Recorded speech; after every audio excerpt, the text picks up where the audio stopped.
ఈరోజు మీ అందరికీ హృదయపూర్వకంగా తెలియజేస్తూ నా దేవుని స్తోత్ర. హల్లెలూయా, హల్లెలూయా.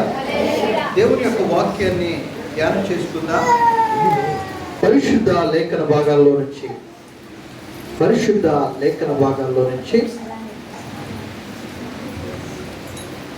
ప్రకటన గ్రంథములు పరిశుద్ధ లేఖన భాగాల్లో నుంచి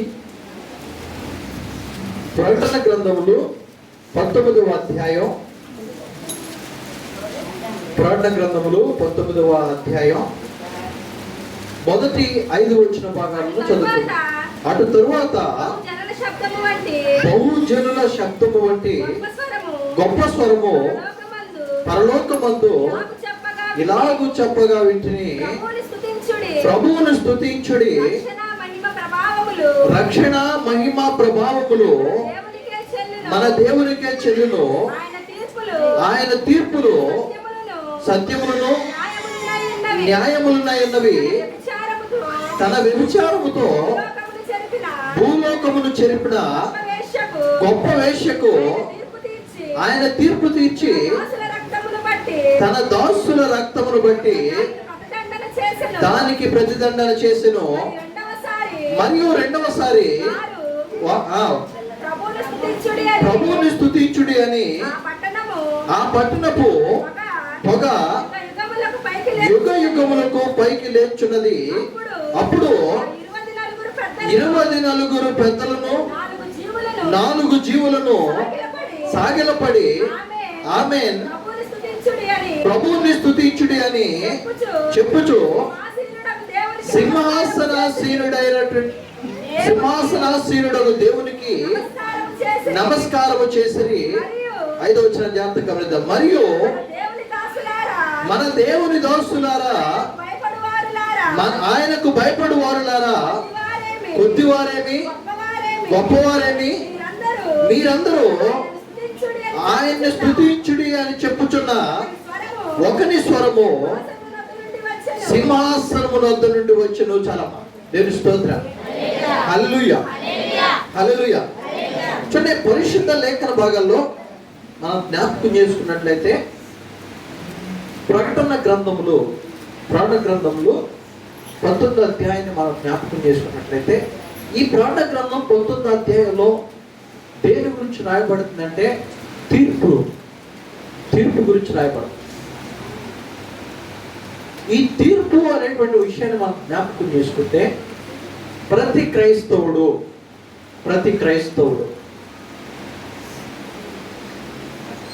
భూమి మీద నివసించే ప్రతి మానవుడు కాదు, కానీ ప్రతి క్రైస్తవుడు యేసుక్రీస్తు ప్రభువుని సొంత రక్షణగా అంగీకరించి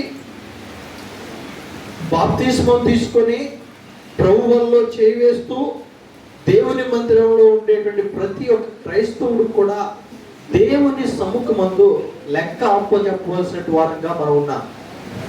నమ్మిన వాడు దేవుని సిద్ధం. హల్లెలూయా. నేను లెక్క చెప్పాలయ్యా అన్నవాడు దేవుని సిద్ధం. హల్లెలూయా. నేను లెక్క చెప్పనయ్యా అన్నవాడు దేవుని సిద్ధం. హల్లెలూయా. పెద్దవాడు మంచిది. జ్ఞాపకం చేసుకోండి, ప్రతి క్రైస్తవుడు కూడా దేవుని యొక్క న్యాయ సింహాసనం ఎదుట లెక్క చెప్పాలి. దేవుని యొక్క న్యాయ సింహాసనం ఎదుట లెక్క చెప్పాలి. చూడండి ఇదేటువంటి అధ్యాయంలో నుంచి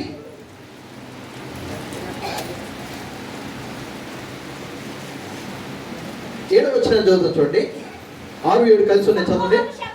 అప్పుడు గొప్ప జన సమూహపు శబ్దము, విస్తారమైన జలముల శబ్దమును, బలమైన ఉరుముల శబ్దమును పోలిన యొక్క స్వరము, సర్వాధికారి యొక్క ప్రభువు మన దేవుడు ఏలుచున్నాడు, ఆయన్ని స్తుతించుడి, గొర్రె పిల్ల వివాహ మహోత్సవం సమయం వచ్చినది, ఆయన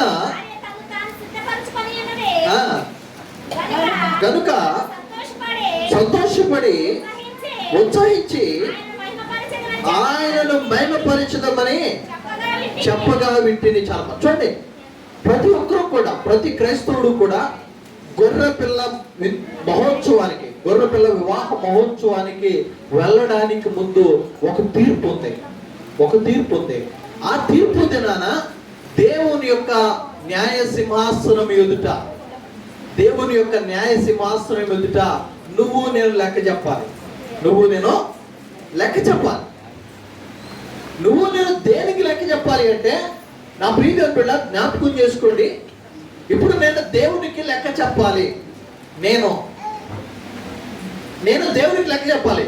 ఎందుకు లెక్క చెప్పాలంటే, ఇదిగో యేసు క్రీస్తు ప్రభువుని నేను సొంత రక్షణగా అంగీకరించింది 2013 సంవత్సరం. 2013 సంవత్సరంలో నేను బాప్తిజం తీసుకుంది కూడా 2013 సంవత్సరంలో. 2013 సంవత్సరంలో యేసు ప్రభు సొంత రక్షణగా అంగీకరించాను. 2013 సంవత్సరంలో నేను బాప్తిజం తీసుకున్నాను. నేను దేనికి లెక్క చెప్పాలి అంటే, ఇగో 2013 సంవత్సరానికి ముందు, నేను పుట్టిన దగ్గర నుంచి 2013 సంవత్సరం వరకు నేను చేసిన పాపానికి, నేను చేసిన తప్పుకి, నేను చేసిన దోషాలకి, ఒకవేళ నేనైతే విగ్రహాలను చేయలే, ఆ మాట ఖచ్చితంగా చెప్తా, నేనైతే విగ్రహాలు చేయలేదు. ఒకవేళ నేను విగ్రహాలను చేసి ఉంటే దానికి నేను లెక్క చెప్పాల్సిన అవసరం లేదు. దానికి నేను లెక్క చెప్పాల్సిన అవసరం లేదు. ఎందుకంటే అప్పుడు యేసు ప్రభు అంటే ఏంటో నాకు తెలియదు. ఒకవేళ తెలిసినా, నేను ప్రార్థన పోయినా, యేసయ్యను సొంత రక్షణగా అంగీకరించలేదు, యేసు ప్రభు గురించి నాకు పూర్తిగా తెలియదు. సో 2013 సంవత్సరం ముందు, 2012కు ముందు నేను చేసిన పాపానికి దేవుడికి లెక్క చెప్పాల్సిన అవసరం లేదు. ఎందుకంటే ఆయన నా పాపాలను కడిగాడు కాబట్టి. నేను ఇప్పుడు లెక్క చెప్పేది దేనికి లెక్క చెప్పాలంటే, 2013 సంవత్సరం నుంచి, 2013 సంవత్సరం నుంచి ఈ రోజు వరకు, ఈ రోజు నేను చచ్చిపోయినా లేదా ఈ రోజు దేవుని యొక్క రాకడ వచ్చినా నేను లెక్క చెప్పాలి. దేనికి లెక్క చెప్పాలంటే, 2013 నుంచి ఈ రోజు వరకు నేను ఎక్కడైనా దేవుని యొక్క నామానికి అవమానకరంగా ఉంటే నేను లెక్క చెప్పాలి. నేను పాపం చేస్తే లెక్క చెప్పాలి. నేను విగ్రహాలు చేస్తే లెక్క చెప్పాలి. నేను అబద్ధం ఆడితే లెక్క చెప్పాలి. నేను బూతులు మాట్లాడితే లెక్క చెప్పాలి. తల్లి జ్ఞాపకం చేసుకో, ప్రతి విశ్వాసి కూడా లెక్క చెల్లించవలసిన విషయాలు కొన్ని ఉన్నాయి. ప్రతి విశ్వాసి కూడా లెక్క చెల్లించవలసిన విషయాలు కొన్ని ఉన్నాయి. ఆ లెక్క దినాన తప్పించుకునేవాడు ఎవరు లేడు. ఆ లెక్క దినాన తప్పించుకునేవారు ఎవరు కూడా. ప్రతి ఒక్కరూ లెక్క చెప్పాలి. ప్రతి ఒక్కరూ లెక్క చెప్పాలి. ఎప్పటి నుంచి లెక్క చెప్పాలంటే, నువ్వు మారు మనసు పొందిన రోజు నుంచి లెక్క చెప్పాలి. నువ్వు మారు మనసు పొందిన రోజు నుంచి నువ్వు ఎక్కడైనా పాపం చేస్తే, నువ్వు ఎక్కడైనా తప్పు చేస్తే, నువ్వు ఎక్కడైనా వ్యభిచారం చేస్తే, నువ్వు ఎక్కడైనా విగ్రహాలు చేస్తే, నువ్వు ఎక్కడైనా అబద్ధ సాక్ష్యాలు చెప్తే నువ్వు నేను లెక్క చెప్పాలి. ప్రతి ఒక్కరు కూడా లెక్క చెప్పాలి. మరొకసారి జ్ఞాపకం చేస్తున్నా, ఇదిగో విశ్వాసిగా మనం ఒక్కసారి ప్రభువుకి లెక్క చెప్పాలి. అదే సేవకులైతే 2 తీర్పులు. సేవకుడికి ఎన్ని తీర్పులు? 2 తీర్పులు. 1 తన వ్యక్తిగత జీవితం నిమిత్తమే, 2 సంఘము నిమిత్తం.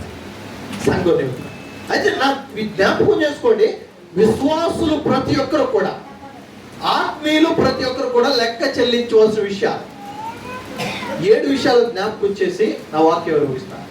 విశ్వాసులు లెక్క చెల్లించవలసిన విషయాలు 7 విషయాలు జ్ఞాపకం చేస్తాం. మొదటిగా జ్ఞాపకం చేసుకుందా, పరిశుద్ధ లేఖన భాగాలు వచ్చి రోమాపత్రిక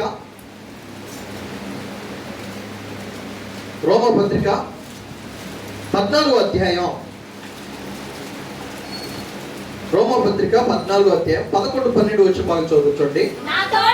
నా తోడు ప్రతి మోకాలును నా ఎదుట వంగును, ప్రతి నాలుకయు దేవుని స్తుతించును అని ప్రభువు చెప్పుచున్నాడు అని రాయబడి ఉన్నది కనుక, మనలో ప్రతి వాడును తన గురించి దేవునికి లెక్క అప్పగింపవలెను. దేవుని స్తోత్ర. తల్లి జ్ఞాపకం చేసుకోండి, దయచేసి మాట నాతో చెప్పండి. మనలో ప్రతి వాడును తన గురించి దేవునికి లెక్క అప్పగించవలెను. చూడండి, పరిశుద్ధ లేఖన భాగాలు మనం జ్ఞాపకం చేసుకుంటే, విశ్వాసులమైన మనము దేవునికి లెక్క అప్పచెప్పాలి. దేవునికి లెక్క అప్పచెప్పాలి. దేవుని యొక్క వాక్యం సెలవిస్తుంది, ఇదిగో ప్రతి వాడును కూడా లెక్క అప్పచెప్పాలి దేవునికి. ప్రతి వారు కూడా దేవునికి లెక్కను గురించి, నీ గురించి నువ్వు దేవునికి లెక్క అప్పచెప్పాలి. నీ గురించి నువ్వు దేవునికి లెక్క అప్పచెప్పాలి. నా గురించి నేను దేవునికి లెక్క అప్పచెప్పాలి. కానీ దేని గురించి లెక్క అప్పచెప్పాలంటే, మన రహస్య జీవితం గురించి దేవునికి లెక్క అప్పచెప్పాలి. మన రహస్య జీవితం గురించి దేవునికి లెక్క అప్పచెప్పాలి. ఈ రహస్య జీవితంలో ఇదిగో ఆదివారం ఆరాధనలో బాగానే ఉన్నాం, ఆదివారం ఆరాధనలో బాగానే ఉన్నాం, ఆదివారం ప్రార్థనలో బాగానే ఉన్నాం, శుక్రవారం ప్రార్థనలో బాగానే ఉన్నాం. ప్రార్థన అయిపోయిన తర్వాత మన రహస్య జీవితం గురించి, ఈ రహస్య జీవితం ఏంటిదంటే, ఈ రహస్య జీవితం ఇదిగో నీ కుటుంబంలో వారికి తెలియదు, ఈ రహస్య జీవితం నీ తల్లిదండ్రులకు తెలియదు, ఈ రహస్య జీవితం నీ తోబుట్టువులకు తెలియదు. ఏ రహస్య జీవితం అయితే దేవుని యొక్క నామానికి అవమానకరంగా ఉందో ఈ రహస్య జీవితాన్ని గురించి నేను దేవునికి లెక్క అప్పచెప్పాలి. ఈ రహస్య జీవితాన్ని గురించి నేను దేవునికి లెక్క అప్పచెప్పాలి. తల్లి జ్ఞాపకం చేసుకో, దేవుడు నిన్ను నన్ను ఆయన నిత్యము కూడా దేవుడు చూస్తూ ఉంటాడు. చూడండి ఒక మాట, హెబ్రీయులకు రాసిన పత్రిక 4:13 భాగం. హెబ్రీయులకు రాసిన పత్రిక 4:13 అని రాయబడి ఉన్నది కనుక మనలో ప్రతి వాడు తన గురించి దేవునికి లెక్క అప్పగిపోవలను, మరియు ఆయన దృష్టికి కనబడనివి సృష్టము ఏది లేదు. మనం ఎవరికి లెక్క అప్పచెప్పవలసి ఉన్నదో ఆ దేవుని కన్నులకు సమస్తమును మరుగు లేక తేటగానున్నది. దేవుని స్తోత్ర. హల్లెలూయా, హల్లెలూయా. చూడండి, దేవుని యొక్క వాక్య భాగం సెలవిస్తుంది, ఇగో ఆయన దృష్టికి కనబడినది ఏది కూడా లేదు. ఆయన దృష్టికి కనబడినది ఏది కూడా లేదు. ఉందంటారు ఏమన్నా? అయ్యా దేవుడికి ఇది కనబడట్లేదు, దేవుడికి ఇది కనబడట్లేదు అనేది ఎవరైనా చెప్తారా? దేవుడికి ఇది కనబడట్లేదని. దేవుడికి ఇది తెలియదు అనుకుంటున్నావా? దేవుడు దీన్ని చూడట్లేదు అనుకుంటున్నావా? దేవుని యొక్క వాక్య భాగం సెలవిస్తుంది, ఇదిగో ఆ దేవుని కన్నులకు సమస్తమును మరుగు లేక తేటగా కనబడుచు. దేవునికి సమస్తం కనబడుతుంది. తల్లి జ్ఞాపకం చేసుకో, నువ్వు ఒంటరిగా ఉన్నప్పుడు ఎటువంటి పాపాలు చేస్తున్నావో దేవుడికి కనబడుతుంది. నువ్వు నీ ఇంట్లో తెలియకుండా ఎటువంటి పాపాలు చేస్తున్నావో దేవుడికి కనబడుతుంది. నువ్వు నీ కుమార్తెలకి తెలియకుండా ఏ పాపాలు చేస్తున్నావో దేవుడికి కనబడుతుంది. నువ్వు నీ తల్లిదండ్రులకు కనబడకుండా ఏ పాపం చేస్తున్నావో దేవుడికి, ఆయనకు కనబడింది ఏది కూడా లేదు. సమస్తము తేటగా కనబడుతుంది దేవునికి, సమస్తము తేటగా కనబడుతుంది. జాగ్రత్త, ఇదిగో దేవుని యొక్క మహాసింహాసనం ఎదుట నువ్వు నేను నిలబడినప్పుడు దేవునికి లెక్క అప్పచెప్పాలి. అడుగుతాడు దేవుడు, ప్రతి ఒక్కరిని కూడా దేవుడు అడుగుతాడు. దేవుడు నిలవబెట్టి, తల్లి జ్ఞాపకం చేసుకో, ఈరోజు దేవుని రాకడ వస్తే దేవుడు నిలవబెట్టి, నిన్ను నిలవబెట్టి నువ్వు చేసిన ప్రతి ఒక్క రహస్య పాపం గురించి దేవుడు అడిగితే, ఆ రహస్య పాపం మనం అనుకుంటే ఏంటంటే, ఇప్పుడు నేను తప్పు చేశాను అనుకో, నేను తప్పు చేశాను అనుకో, ఆ తప్పు నా పిల్లలకి నా ఇంట్లో తెలియకూడదు. నేను చేసే తప్పు నా పిల్లలకి తెలియకూడదు, జాగ్రత్త పడతాం. నేను చేసే తప్పు మా ఇంట్లో తెలియకూడదు, జాగ్రత్త పడతాం. అదే తప్పు దేవుని సముఖమందు రహస్యంగా దేవుడు అడిగినప్పుడు, నీ రహస్య పాపం గురించి దేవుడు అడిగినప్పుడు, అదే తప్పు నీ తల్లిదండ్రులు వింటారుగా, నీ పిల్లలు వింటారుగా, ఏంట్రా? జాగ్రత్త, జ్ఞాపకం చేసుకోండి. దేవుని సన్నిధానంలో లెక్క అప్పచెప్పాల్సిన వారంగా మనం ఉన్నాం. దేని గురించి మొదట లెక్క అప్పచెప్పాల్సిన దేని గురించి అంటే మన రహస్య జీవితం గురించి దేవునికి లెక్క చెప్పాలి. రహస్య జీవితం, నీ వ్యక్తిగత జీవితంలో నువ్వే పాపం అయితే నీ కుటుంబంలో తెలియకుండా చేస్తున్నావో, నువ్వే తప్పు అయితే నీ ఇంట్లో తెలియకుండా చేస్తున్నావో, ఆ రహస్య పాపం గురించి దేవునికి లెక్క చెప్పాలి. మనం అనుకుంటుండొచ్చు, దేవుడు ఇగో ఈ పాపాన్ని ఎవరు చూడలేదు, దేవుడు చూస్తుంటున్నాడు, దేవుడు చూస్తుంటున్నాడు. ఒక మాట జ్ఞాపకం చేసి నేను ముగిస్తాను. ఇగో దేవుని సముఖమందంట, దేవుని సముఖమందు ఒకవేళ మనం అబద్ధం ఆడితే, అయ్యా నేను ఈ పాపం చేయలేదయ్యా, నేను ఈ తప్పు చేయలేదయ్యా అని దేవుడి దగ్గర మనం బెదిరిస్తే, దబాయిస్తే, దేవుడు సాక్ష్యంగా ఎవరు పిలవబోతున్నాడు తెలుసా? భూమి ఆకాశాన్ని దేవుడు పిలవబోతున్నాడు. భూమిని ఆకాశాన్ని దేవుడు పిలవబోతున్నాడు. చూడండి, దేవుని యొక్క వాక్య భాగంలో యెషయా గ్రంథం 1వ అధ్యాయం అనుకుంటాను, ఆకాశమా ఆలకించుము, భూమి చెవియొగ్గుము, నేను పిల్లలను పెంచి గొప్పవారిని చేస్తే వారు నా మీద తిరుగుబాటు చేసి ఉన్నారు. వారు నా మీద తిరుగుబాటు. ఆకాశమా ఆలకించు. దేవుడు దేని పిలవబోతున్నాడు తెలుసా? ఆకాశాన్ని దేవుడు పిలవబోతున్నాడు, భూమిని దేవుడు పిలవబోతున్నాడు. నేను తప్పు చేయలేదయ్యా, నేను అబద్ధం ఆడలేదయ్యా, నేను రహస్య పాపం చేయలేదయ్యా అని నువ్వు దేవుని ఎంత వాదించినా దేవుడు దానికి సాక్ష్యంగా భూమి ఆకాశాన్ని పిలవబోతున్నాడు. తల్లి జాగ్రత్త, జాగ్రత్త. ఇదిగో విశ్వాసులమైన మనము దేవునికి లెక్క అప్పచెప్పవలసి ఉన్నది. దేవునికి లెక్క అప్పచెప్పవచ్చు. దేని గురించి దేవునికి లెక్క అప్పచెప్పాలంటే మొదట మన రహస్య పాపం గురించి దేవునికి లెక్క చెప్పాలి. మన రహస్య జీవితం గురించి దేవునికి లెక్క చెప్పాలి. జాగ్రత్త.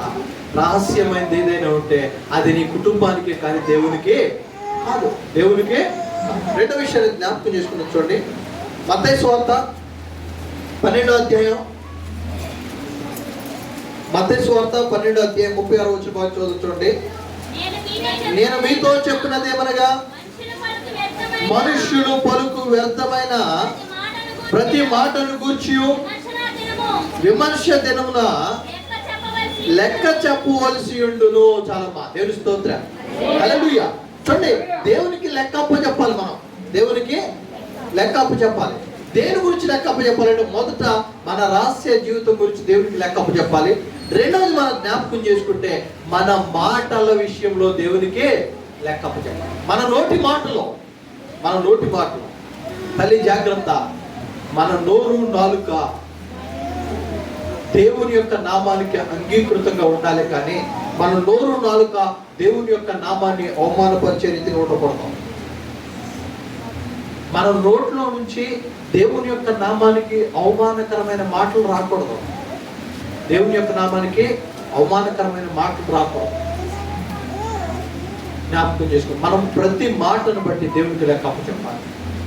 ప్రతి మాటను బట్టి. ఇదిగో విస్తారమైన మాటల్లో ఏముంటది?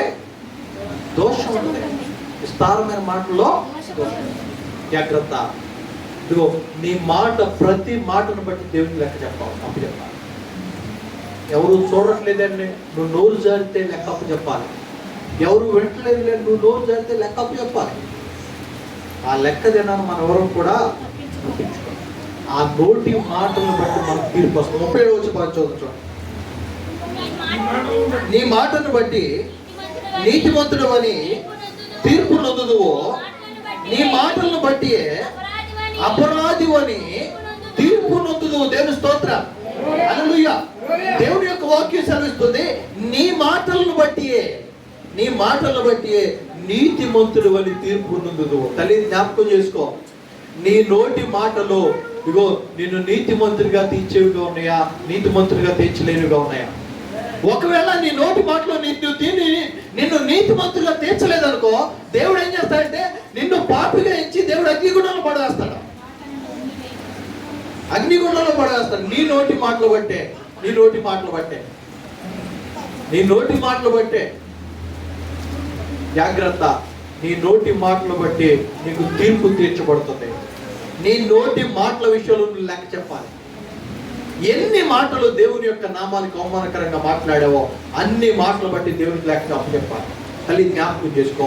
విశ్వాసులు దేవునికి లెక్క అప్పచెప్పాల్సిన విషయాలు. మొదటిది మన రహస్య జీవితాన్ని బట్టి దేవునికి లెక్క అప్పచెప్పాలి. రెండోది మన నోటి మాటలు బట్టి దేవునికి లెక్క అప్పచెప్పాలి. మూడో విషయాన్ని జ్ఞాపకం చేసుకున్న చూడండి. మత్తయి సువార్త 18వ అధ్యాయం 23వ వచనం చదువుకోండి. కావున పరలోక రాజ్యము తన దాసుల యొద్ద లెక్క చూచుకొనగోరిన ఒక రాజును పోలి ఉన్నది. అతడు లెక్క చూచుకొని మొదలు పెట్టినప్పుడు అతనికి 10,000 తలాంతులు అచ్చి ఉన్న ఒకడు అతని యొద్దకు తేబడెను. వాని యొద్ద ఏమీ లేనందున వాని యజమానుడు వాని భార్యను వానికి కలిగిన యావత్తునంతటిని అమ్మి అప్పు తీర్చవలనని ఆజ్ఞాపించెను. కాబట్టి ఆ దాసుడు అతని ఎదుట సాగిలపడి రొక్కి, నా ఎడల ఓర్చుకొనుము, నీకు అంతయు చెల్లించదనని చెప్పగా. చాలమ్మా చూడండి, చదవబడిన లేఖన భాగాలు మనం జ్ఞాపకం చేసుకున్నట్లయితే, ఒక రాజు తన దాసుని దగ్గర లెక్క అప్పచెప్పాల్సిన దినం వచ్చింది. తల్లి జ్ఞాపకం చేసుకోండి.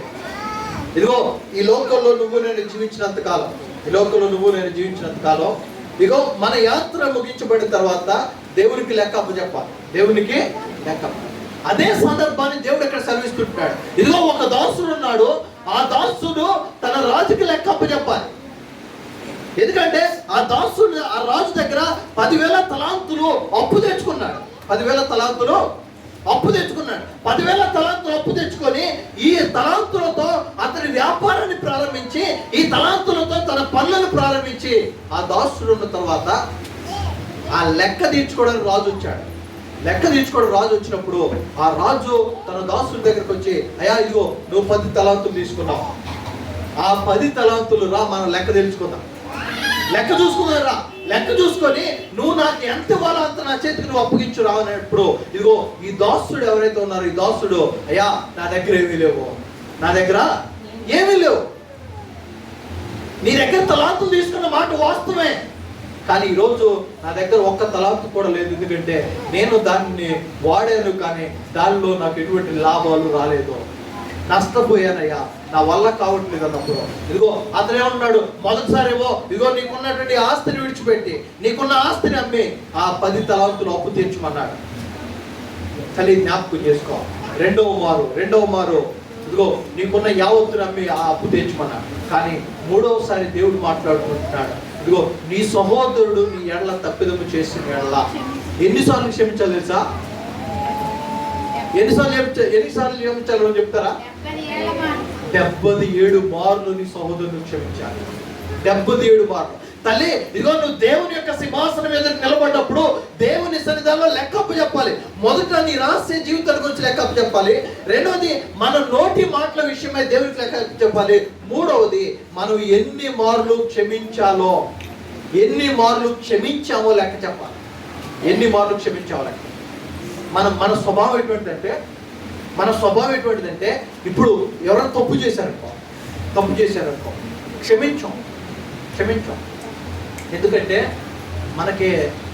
మనకి బాధ, ఆ ఒక వేదన ఏంటంటే నేను ఎంత చేస్తే వాడు నాకు ఈ బాధ మిగిల్చాడు, క్షమించాం. కానీ దేవుడి యొక్క వాక్య భాగం సెలవుస్తుంది, ఇదిగో నీ సహోదరుడు తప్పు చేసిన ఎలా దినమునకు ఎన్నిసార్లు తెలుసా? 77 మార్లు క్షమించాలి. దినానికి 75 మార్లు, 77 రోజుకు 77 సార్లు క్షమించాలి. మనం క్షమిస్తున్నాం.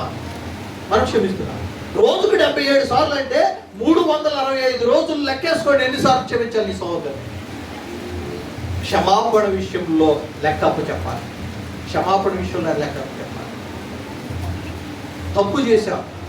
తప్పు చేస్తే నీ సహోదరుని క్షమించే గుణం నీకు ఉండాలి. సహోదరుని క్షమించే గుణం మనకు లేకపోతే నిజంగా మనం క్రైస్తవులను చెప్పుకునే అర్హత కూడా మనకు లేదు. ఉందంటారా? ఎందుకంటే పాత నిబంధన గ్రంథంలో దేవుడు ఇచ్చిన ఆజ్ఞలు రెండవ ఆజ్ఞ ఏంటంటే నిన్ను వలె నీ పొరుగు వారిని ప్రేమించాలి. ప్రేమించాలంటే నీ పొరుగువాడు తప్పు చేస్తే క్షమించాలి. 77 మార్లు నువ్వు క్షమించిన తర్వాత కూడా వాడదే పాపం చేస్తే వాడు దేవుడి యొక్క వాక్యం సెలవిస్తుంది, వాడిని ప్రభు దృష్టికి అప్పగించు. వాడిని ఏం చేయాలి? ప్రభు దృష్టికి అప్పగించాలి. ఈ రోజు క్షమించావు, రేపు క్షమించావు, ఎల్లుండి క్షమించావు, ఇదిగో అలా క్షమిస్తూనే వస్తున్నావు. వాడు మారట్లా, వాడి ప్రవర్తన మారట్లా, వాడి నోటి మాట మారట్లా, వాడి జీవితం మారట్లా, వాడు చేసే మోసాలు మారట్లా. దేవుడికి అప్పగించు. ప్రభువా వీడిని క్షమించినంతకాలం క్షమించా, ఇక నువ్వు తీసుకొని పోను. అది జ్ఞాపకం చేసుకోండి. ప్రతి ఒక్క విశ్వాసి కూడా దేవుని సముఖమందు లెక్కప్పు చెప్పాలి. ప్రతి విశ్వాసి నేను చెప్పాలి, నువ్వు చెప్పాలి. ఇందులో ఎవరికి ఎక్స్క్యూజెస్ లేవు. ఎవరిని కూడా దేవుడు విడిచిపెట్టడం. మన రహస్య జీవితాన్ని గురించి దేవునికి లెక్క చెప్పాలి. రెండవది మన నోటి మాటలు బట్టి దేవునికి లెక్క చెప్పాలి. మూడవది మనం ఎన్ని మార్లు క్షమించవలసి ఉన్నదో, ఎన్ని మార్లు క్షమించామో దేవునికి లెక్కప్పు చెప్పాలి. 4వ విషయం జ్ఞాపకం చేసుకుందాం. చూడండి దయచేసి మత్తయి సువార్త 25వ అధ్యాయం 18వ వచనం చూడండి. అయితే ఒక తలాంతును తీసుకున్నవాడు భూమి త్రవ్వి తన యజమానుని సొమ్ము దాచిపెట్టెను. కొంతకాలమైన తరువాత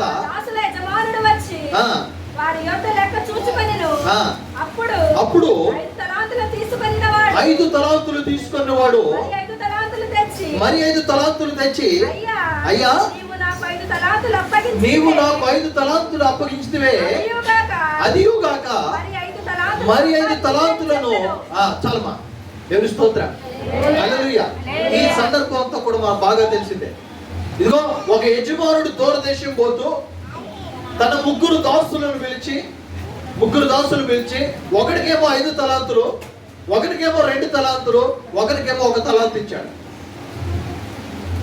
ఈ 5 తలాంతులు, 2 తలాంతులు, 1 తలాంతు ఇచ్చిన తర్వాత బహుకాలము గడిచిన తర్వాత, ఎంతకాలం అనేది బైబిల్ గ్రంథంలో లేదు కానీ బహుకాలము గడిచిన తర్వాత ఆ యజమానుడు తిరిగి వచ్చి ఎవరికైతే తలాంతులు ఇచ్చాడో వాడిని పిలువనిప్పాడు. వాడిని పిలిచిన తర్వాత 5 తలాంతులు తీసుకున్న వాడేమో వచ్చి, అయ్యా ఇదిగో నా దాసుడా, నువ్వు నాకు 5 తలాంతులు ఇచ్చావు, 5 తీసుకొని నేను వ్యాపారం చేశాను, 5కి 5 సంపాదించుకున్నాను, ఇదిగో నువ్వు ఇచ్చిన తలాంతులు. 2 తలాంతులు తీసుకున్న వాడు వచ్చాడు, అయ్యా నువ్వు నాకు 2 ఇచ్చావు, 2తో వ్యాపారం చేశాను, ఆశీర్వదించబడ్డాను, 2కు 2 సంపాదించాను, ఇదిగో నువ్వు ఇచ్చిన తలాంతులు. 1 తలాంతు తీసుకున్న వాడేమో భూమిని త్రవ్వి పాతి పెట్టి ఆ 1 తలాంతులు ఎప్పుడైతే తన దాసుడు రాగానే ఆ 1 తలాంతులు తీసుకొచ్చి, ఇదిగో వాడు అక్కడ వచ్చి ఒక దాసుడు అంటాడు, అయ్యా నా యజమానుడు బహు చెడ్డవాడు అన్నది తెలుసు, నా యజమానుడు బహు చెడ్డవాడు అన్నది తెలుసు, నా యజమాని కోపిస్తున్నా తెలుసు, నా యజమాని కనికరం లేని వాడు అన్నా తెలుసు, అందుకని నువ్వు ఇచ్చిన తలాంతులు జాగ్రత్తగా భూమిని తవ్వి దాచిపెట్టానన్నాడు. కలిగి జ్ఞాపకం చేసుకో. దేవుడు తలాంతులు ఇస్తే దేవుడు నిజంగా ప్రతి ఒక్కరికి తలాంతులు ఇచ్చాడు. ఇదే వాక్య భాగంలో నాకు నచ్చిన ఒక మాట ఏంటి తెలుసా? వారి వారి సామర్థ్యం చొప్పున, వారి వారి సామర్థ్యం చొప్పున. నిజంగా ఒకసారి చెప్పినట్టు గుర్తున్నా, నేను బైబిల్ కాలేజీకి వెళ్ళిన తర్వాత సామర్థ్యం అనే మాటకు వచ్చేసరికి నాకు అసలు ఏం అర్థమయ్యేది కాదు. నిజంగా సామర్థ్యం, పాటలు పాట వచ్చా? రాదు. నాకు పాటలు పాట రా. వాయిద్యాలు వచ్చా? రావు. నిజంగా నాకు రాదు. కనీసం నేను చప్పట్లో కూడా కొట్టను, ఎందుకంటే నేను కొట్టే చప్పట్లో కలవకపోతే మొత్తం డిస్టర్బ్ అయితే నేను చప్పట్లు కూడా కొట్టను.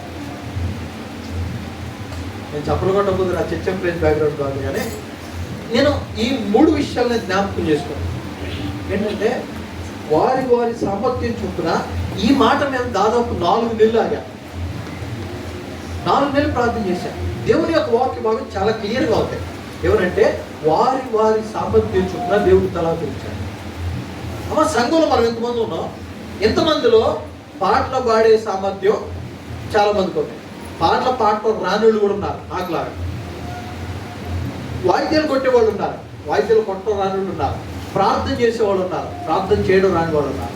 నా సామర్థ్యం ఏంటి? దేవుడు సామర్థ్యం లేకుండా అయితే ఎవరిని ఉంచలా. సామర్థ్యం లేకుండా దేవుడు ఎవరిని ఉంచరా. దేవుడు వారి వారి సామర్థ్యం చొప్పున దేవుడు వారికి తలాంతులు ఇచ్చాడు. నా సామర్థ్యం ఏంటి? నేను చేసేది ఏంటి? ప్రభువా నాకున్న సామర్థ్యం ఏంటి ప్రభువా? 4 నెలలు, 1 కాదు 2 కాదు, 4 నెలలు. 4 నెలల తర్వాత నేను గ్రహించింది ఏంటంటే, నేను చెప్పను దేవుడు నాతో మాట్లాడాడు, దేవుడు నాకు దర్శించాడు నేను అన్న, కానీ నేను గ్రహించింది ఏంటిదంటే, పరిచర్య చేసే భాగ్యాన్ని దేవుడు నాకు ఇచ్చాడు. పరిచర్య ప్రార్థన విషయంలో నేను అసలు వెనకాడను. ఎక్కడ ప్రార్థన ఉందన్నా పాటలు వచ్చినా రాబోయినా కనీసం అక్కడ బ్యాట్లు వేయడానికన్నా నేను పనికొస్తాను. కనీసం ఓడడానికి పనికిరానా? కలిగి జ్ఞాపకం చేసుకున్నాను. ఇగో ప్రతి ఒక్కరు కూడా దేవుడు ప్రతి ఒక్కరికి తలాంతులు ఇచ్చాడు. నీ సామర్థ్యం కొద్ది దేవుడు నీకు తలాంతులు ఇస్తే నీకున్న తలాంతును నువ్వు ఎలా వాడుతున్నావు? ఇదిగో 5 ఇచ్చిన వాడేమో ఆ తలాంతులు వాడాడు, ఆశీర్వదించబడ్డాడు. 2 ఇచ్చిన వాడేమో తలాంతులు వాడాడు, ఆశీర్వదించబడ్డాడు. 1 తలాంతున్న వాడేమో భూమిని తవ్వి దాచిపెట్టాడు. నీకున్న తలాంతులు నువ్వు ఎలా వాడుతున్నావు? దేవుని కొరకు నీ తలాంతులు ఎలా వాడుతున్నావు?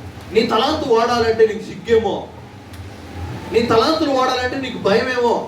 దేవుని మందిరంలో, దేవుని పరిచర్యలో, నీ విశ్వాస జీవితంలో దేవుడిచ్చిన తలాంతులు నువ్వు ఎలా వాడుతున్నావు? జాగ్రత్త. దేవుడికి లెక్కప్ప చెప్పాలి. నీ తలాంతుల విషయమై దేవుడికి లెక్కప్ప చెప్పాలి. దేవుని సముఖమందు కూర్చున్నప్పుడు దేవుడు నిన్ను నన్ను పిలిచి, అయ్యా ఇదిగో నేను నీకు ఈ తలాంతు ఇచ్చాను, ఈ తలాంతు నువ్వు ఎలా వాడుకున్నావు? దేవుడు అడిగితే నువ్వు చెప్పే ప్రశ్న, ప్రభువా ఈ తలాంతు నాకు ఉన్నదనుకోండి అది లేదనంటే దేవుడు నిన్ను ఖచ్చితంగా అగ్నిగుండంలో పడవేస్తాడు. అమ్మా నీ కిరీటం నువ్వు కోల్పోతావు. దేవుడు నీకు తలాంతి ఇచ్చాడు, పాటలు పాడే తలాంతి ఇస్తే పాటలు పాడే నువ్వు ప్రార్థన 11ంటికి వస్తావా? నువ్వు 11ంటికి ప్రార్థనకు వస్తే అయ్యగారు 10:30కి పాటలు అయిపోబడుతున్నావు.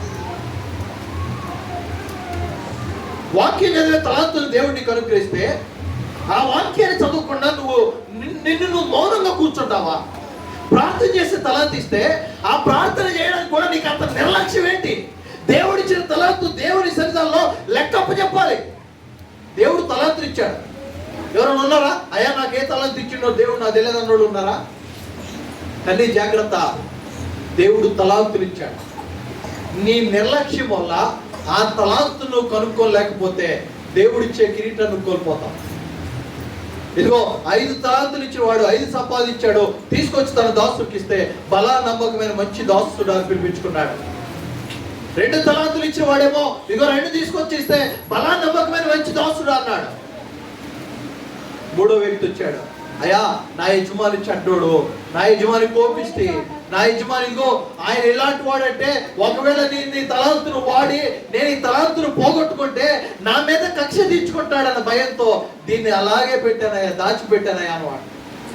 చెడ్డదాసుడా అనే సాక్ష్యాన్ని సంపాదించుకుంటాడు. నేను ఇదిగో దేవుడిచ్చిన తలాంతుని అలా వాడుతుంది. జాగ్రత్త తల్లి, దేవుని సముఖం ముందు నిలబడినప్పుడు ఇదిగో దేవుడిచ్చిన తలాంతుల విషయంలో లెక్కప్ప చెప్పాలి.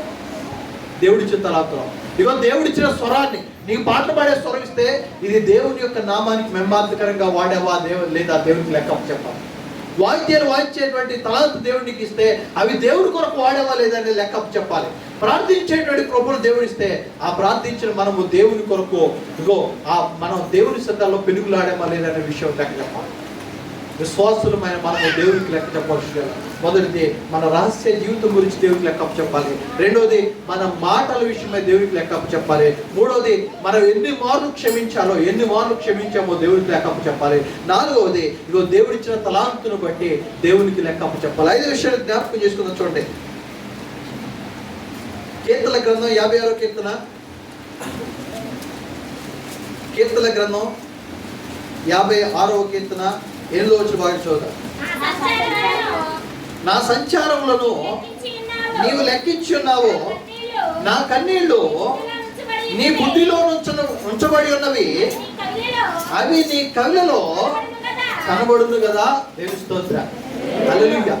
దేవునికి లెక్కప్ప చెప్పవలసినటువంటి 5వ విషయాన్ని మనం జ్ఞాపకం చేసుకుంటే మన కన్నీరు దేవుని బుడ్డిలో లెక్కింపబడుతున్నవే. మన కన్నీళ్ళు దేవుని బుడ్డిలో లెక్కించబడుతున్నాయి. తల్లి జ్ఞాపకం చేసుకో, ఎంతమంది నీ కుటుంబం కొరకు నువ్వు ఎన్ని కన్నీళ్లు కాచావో దేవుడు నీ కన్నీళ్లను చూడబోతున్నాడు. నీ కుటుంబం కొరకు ఎంతమంది కన్నీరు కాచి ప్రార్థించారో ఆ కన్నీటిని అంతటిని కూడా దేవుడు లెక్క పెట్టబోతున్నాడు. కన్నీటి ప్రార్థన నీకుందా? కన్నీటి ప్రార్థన నీకుందా? ఈరోజు చాలా మంది ఉంటారు ఏంటంటే, ఇప్పుడు నేను ఏదైనా ఒక మాట అన్నాను అనుకో, నేను ఒక మాట అంటే మనకి ఏడు బాగదే, ఎత్తునే కొండే ఏడు బాగదు. కానీ ఆత్మీయ జీవితంలో మోకరించి నీ కుటుంబం కొరకు, నీ బిడ్డల కొరకు నువ్వు కార్చిన ప్రతి కన్నీటి బొట్టును దేవుడు లెక్క పెడుతున్నాడు. నువ్వు కార్చిన ప్రతి కన్నీటి బొట్టును దేవుడు లెక్క పెడుతున్నాడు. కన్నీటి ప్రార్థన మన స్థితిగతులను మారుస్తుంది. మన స్థితిగతులను జాగ్రత్త. ఇదిగో నీ కుటుంబంలో శోధనలు ఉన్నాయా, ఆటంకాలు ఉన్నాయా, కన్నీరు గార్చి ప్రార్థించు. నీ కుటుంబంలో ప్రతి శోధన దేవుడు తొలగిస్తాడు. జ్ఞాపకం చేసుకోండి, ఆత్మీయులమైన మనము దేవునికి లెక్కప్ప చెప్పాలి. దేని కొరకు లెక్కప్ప చెప్పాలంటే ఇదిగో మన కన్నీరు దేవుని యొక్క గుడిలో లెక్కించబడతాడు. ప్రతి కన్నీటి బొట్టి కూడా దేవుడు జాగ్రత్తగా భద్రపరుస్తున్నాడు. దేవుని సముఖమందు మనం నుంచున్నప్పుడు ఆయన తన గుడిలో, మన గుడి ఏదైతే ఉందో దాని మీద మన పేరు రాసి ఉంటుందేమో, అది చూసినప్పుడు నిజంగా దేవుడు మనల్ని పిలిచే గొప్ప సాక్ష్యం కొరకు మనం ఎదురు చూడాలి. లెక్క అడుగుతాడు దేవుడు. ఇదిగో నువ్వు లోకంలో ఎంత ఏడ్చావు, ఆత్మీయ జీవితంలో ఎంత ఏడ్చావు దేవుడు లెక్క పెడుతున్నాడు. ఒకసారి జ్ఞాపకం చేసుకో, దేవుడు లెక్క పెట్టేటప్పుడు నువ్వు బయట ఏడ్చిన ఏడుపులేమో బకెట్లో ఉండి, ఇగో ఆత్మీయ జీవితంలో ఏడ్చిన ఏడుపులు 2-3 చుక్కలు ఉన్నాయి అనుకో, మన జీవితం ఎలా ఉంటుంది? తల్లి జ్ఞాపకం చేసుకో, మన కన్నీటి విషయమై దేవుడికి లెక్క చెప్పాలి. మన కన్నీటి విషయమై దేవుడికి లెక్క చెప్పాలి. 6వ విషయాన్ని జ్ఞాపకం చేసుకుందాం. దయచేసి లూకా సువార్త 16వ అధ్యాయం మొదటి వచ్చిన భాగం చదువుతుండండి. మరియు ఆయన తన శిష్యులతో ఇట్లనెను, ఒక ధనవంతుని యొద్ద ఒక గృహ నిర్వాహకుడుండెను. వాడు అతని ఆస్తిని పాడు చేయుచున్నాడని అతని యొద్ద వాని మీద నేరం మోపుగా అతడు వారిని పిలిపించి, నిన్ను గూర్చి నేను వినుచున్న ఈ మాట ఏమిటి? నీ గృహ నిర్వాహకత్వపు లెక్క అప్పగించుమో. నీవు ఇక మీదట గృహ నిర్వాహకుడు ఉండవల్ల కాదని వానితో చెప్పారు. చాలా బాగా దేవుని స్తోత్రం. గృహ నిర్వాహకత్వం ఇంగ్లీష్లో స్టీవర్డ్ అంటాం. స్టీవర్డ్. ఈ గృహ నిర్వాహకత్వం మీద బైబిల్ కాలేజీలో ఒక సబ్జెక్ట్ ఉంది, స్టీవర్డ్షిప్ అని. ఈ గృహ నిర్వాహకత్వ విషయంలో దేవుడు మనకు కొన్ని బాధ్యతలు ఇచ్చాడు. దేవుడి స్తోత్రం. హల్లెలూయా, హల్లెలూయా. దేవుడు మనకు కొన్ని బాధ్యతలు ఇచ్చాడా లేదా? ఆ బాధ్యతలు ఏంటి? పనికి వెళ్ళాలి, పనికి వెళ్ళి మనం డబ్బులు తీసుకోవాలి, వాటితో మన పిల్లలు పోషించాలి. అదేనా? దేవుడు నీకు ఇచ్చిన బాధ్యత ఏంటమ్మా? దేవుని స్తోత్రం. దేవుడు నీకు ఇచ్చిన బాధ్యత ఏంటి? నీ కుటుంబాన్ని నువ్వు ఆత్మీయ జీవితంలో స్థిరపరచాలి.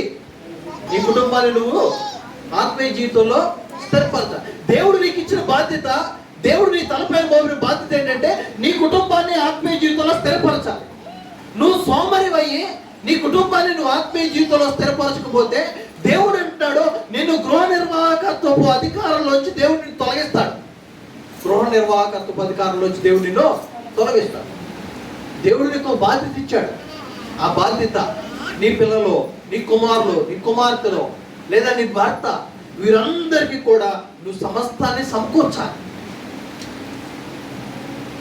ఇంట్లో భార్యకు ఉన్నటువంటి టాస్క్ లేదా భార్యకు ఉన్న బాధ్యత ఏంటంటే తన కుమారుల కొరకు, తన భర్త కొరకు సమస్తాన్ని కూడా సిద్ధపరచాలి.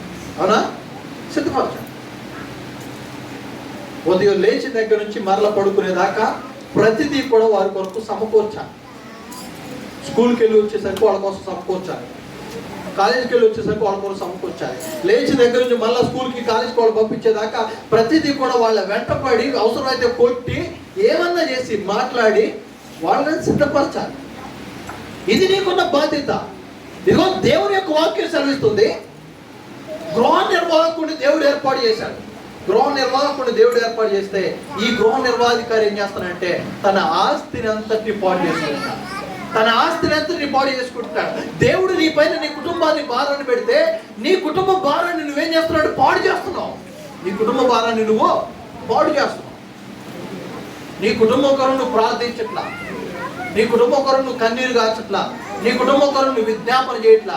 ఎందుకంటే అసలు నువ్వు మోకాళ్ళు వేయగా కలిగి జ్ఞాపకం చేసుకో.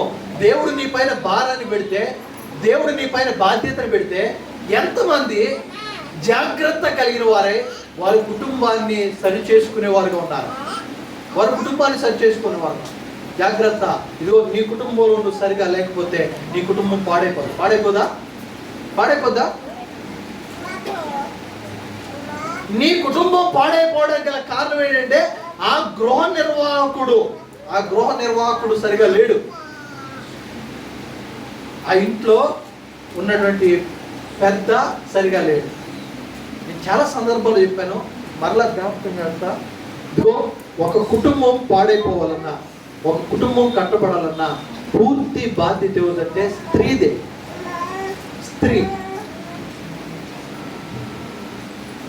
స్త్రీది ఇంట్లో మెయిన్ రోల్. నువ్వేం చేస్తే నీ కుటుంబం ఆ స్థితిలో ఉంటుంది. నువ్వు విజ్ఞాపన చేస్తే నీ కుటుంబం ఆశీర్వదించబడుతుంది. నువ్వు విజ్ఞాపన చేయకుండా ఉంటే నీ కుటుంబం చిన్నాభిన్నమైపోతుంది.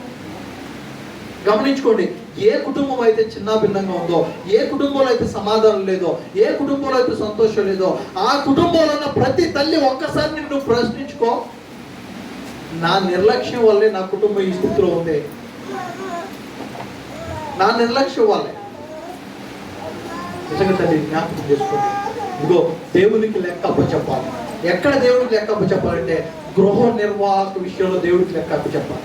తల్లులారా జ్ఞాపకం చేసుకోండి, ప్రతి స్త్రీ దేవుని సముఖమంతా నిలబడినప్పుడు దేవుడు నిన్ను వరుసగా పిలిచి అడగబోతున్నాడు, అమ్మా నీ కుటుంబం కొరకు నువ్వు ఎంత ప్రార్థన చేశావు, నీ భర్త కొరకు నువ్వు ఎంత ప్రార్థన చేశావు, నీ పిల్లల కొరకు నువ్వు ఎంత ప్రార్థన చేశావు, నీ కుటుంబాన్ని కట్టుకోవడానికి నువ్వు చేసిన ప్రయాసం ఏంటి,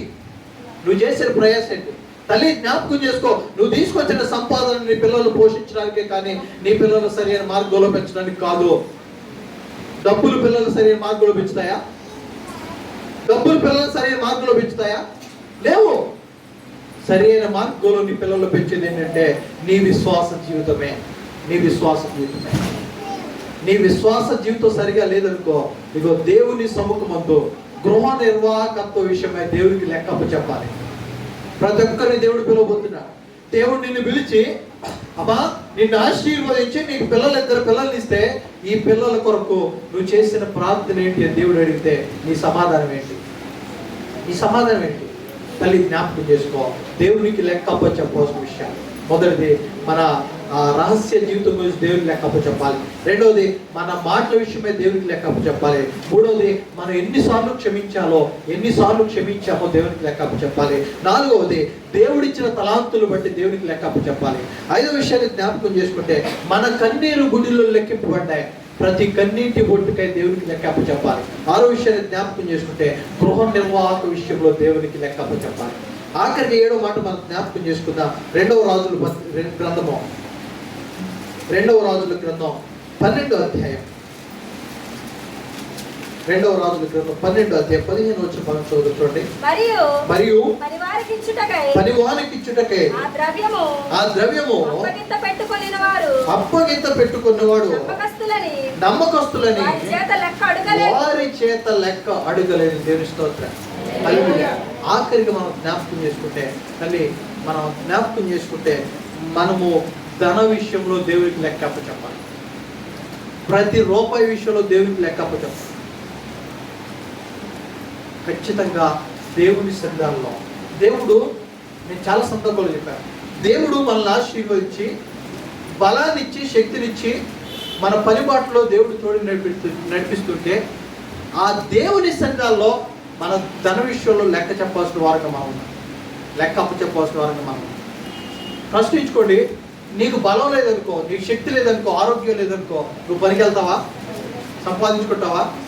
దేవుడు శక్తినిస్తే సంపాదించుకొని ధన విషయంలో దేవునికి లెక్క అప్పచెప్పాల్సిన వారంగా మనం ఉంటుంది.